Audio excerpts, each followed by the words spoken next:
What happened? Simply visiting a nation will prevent it from happening. And I think these people are here to convince your readers, the viewers of that. I think everyone here knows that the largest contemporary African immigration group in America is from Nigeria. It's a very important issue for the United States. We spent millions and millions, hundreds of millions of dollars fighting Boko Haram. Well, now, the numbers of people that Boko Haram have killed are dwarfed by the killings by the Fulani tribes, by the herdsmen. Dwarfed. It's not even the same ballpark. So there is something going on that you cannot deny. There is something going on. And I think that you look at history, history teaches us that if the United States pursues its diplomatic imperative as the leader of the free world and the beacon that people in Africa see us as, thankfully, I think that the Trump administration can be convinced to simply send someone over there to sit down and say, look, this has to be fair, it has to be honest, it cannot be corrupt, and it darn sure better not be violent. Because if we wonder what happened after it happened, that's a crime. If we do nothing to prevent it, that is a sin against humanity.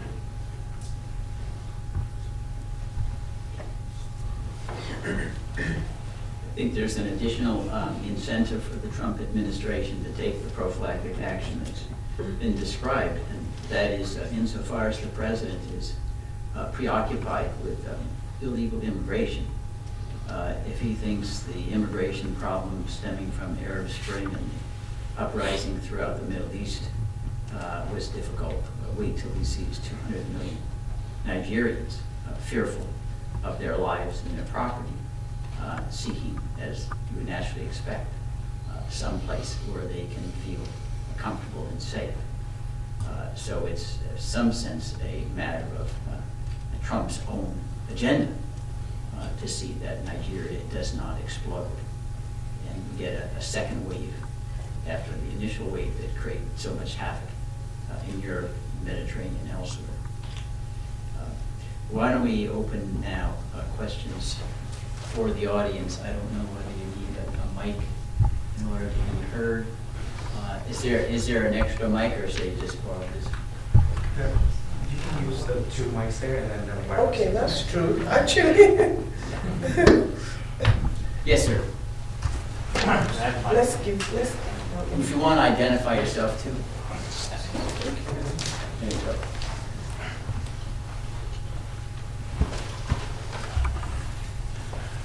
Good afternoon, ladies and gentlemen. My name is Scott Morgan. I run the blog Confused Eagle, which covers U.S. policy towards the U.S. and Africa.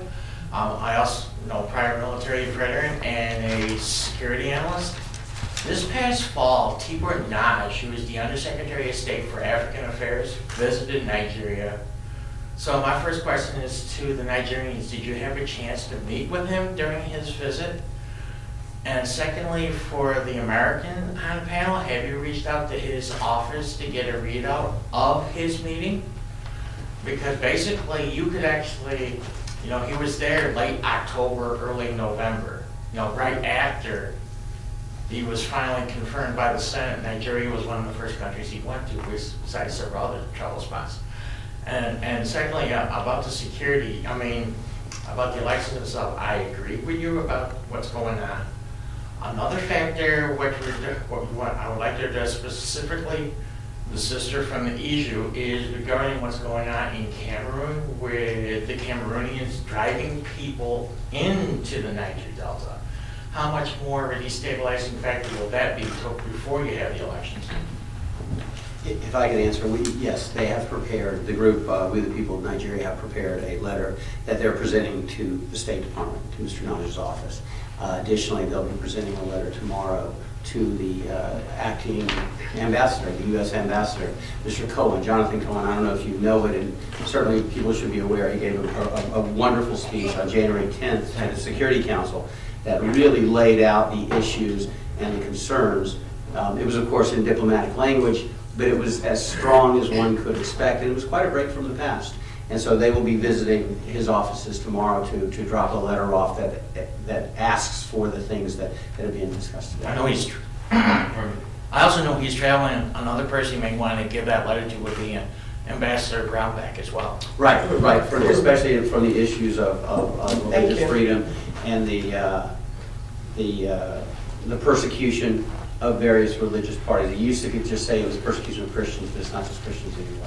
There are Because Muslims being most of the persecuted. victims of both Boko Haram Right. and the Fulani are actually Muslim, not Christian. Right, and so it has become, it's beyond that interpersonal thing. It has become consistent and great questions. I think on the issue of, because the issue you raised is a very critical one for us in the Niger Delta, because mentioning Cameroon is quite a sore point for us. If you recall the situation of Bakassi, because part of Cameroon was originally in Nigeria. before the And, yes, 1960 election. and then there was a referendum that that detached Cameroon from Nigeria, and hence we had the situation with the Bakassi people, who, as you quite rightly understand, that most of those people are actually from the Ijaw ethnic nationalities on both sides, whether it's on the Cameroon, what is today the Cameroon side, or what is today still part of the Cross River side. So definitely Ijaws are aware, Nigerians are aware. And the issue that we woke up one morning and the president of Nigeria at that time gave away Bakassi, it's a terrible thing for us. And yes, the fact that the Cameroon, one part of the Cameroon people are pushing, not only just pushing them back into Nigeria, they are actually slaughtering them. They are killing them.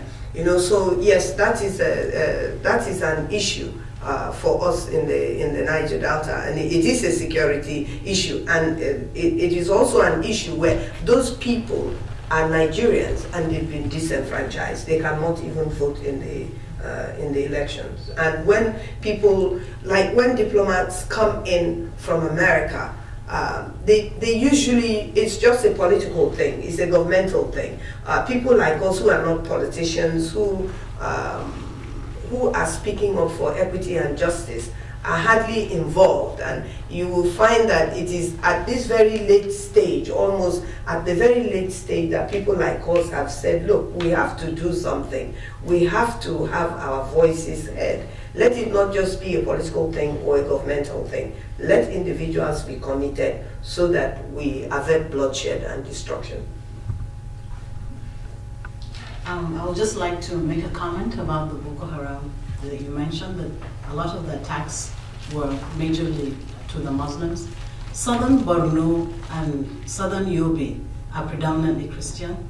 Most of the IDPs that were displaced from their ancestral homes have migrated down south.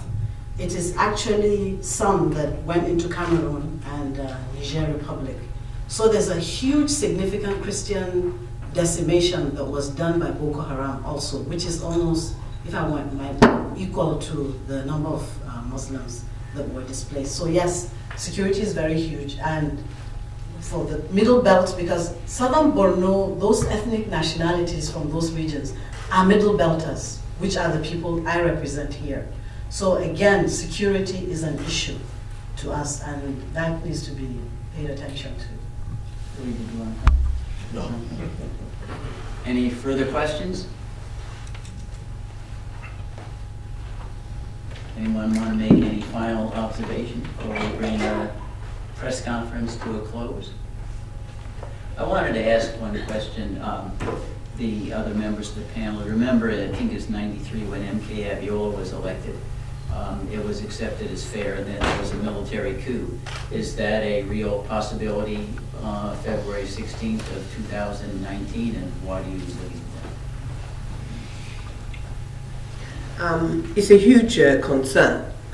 If you're a Nigerian or you followed the history of Nigeria, which you seem to do, and I believe a lot of people seem to know that Nigeria is a country that is marred by electoral violence constantly. I don't recall any election maybe the one of after independence. But after that, I think the first coup was even as a result of discontent after the election or during the election. So it's a huge concern for us that the military, if you look at how the military is positioned today, every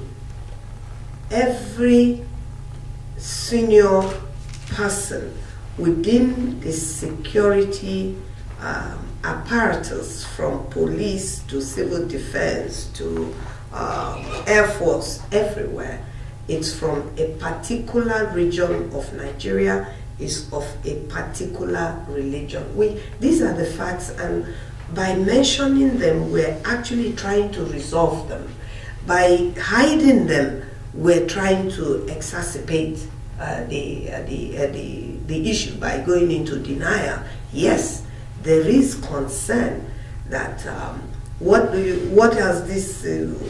coming up next? Is it when you abuse the rule of law and you don't do things with due process?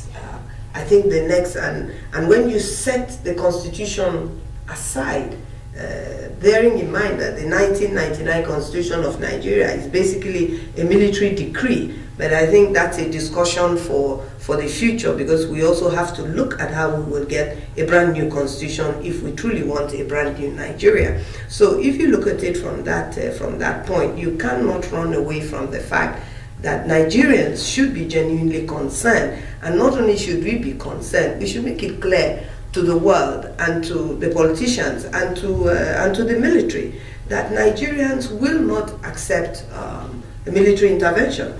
There is no reason to accept a military intervention. There is nothing on ground to demand a military intervention in Nigeria today.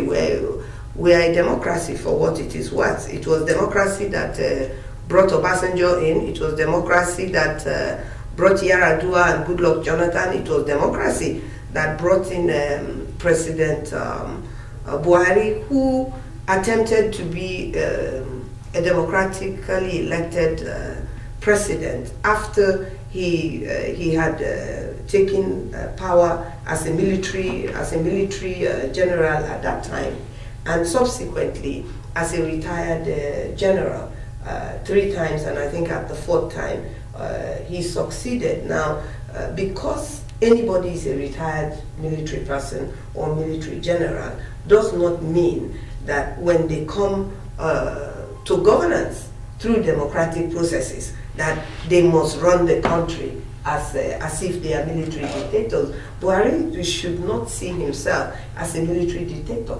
He should see himself as a retired general who stood for election democratically and was supposedly elected through democratic processes, and must respect the democratic processes that brought him into power.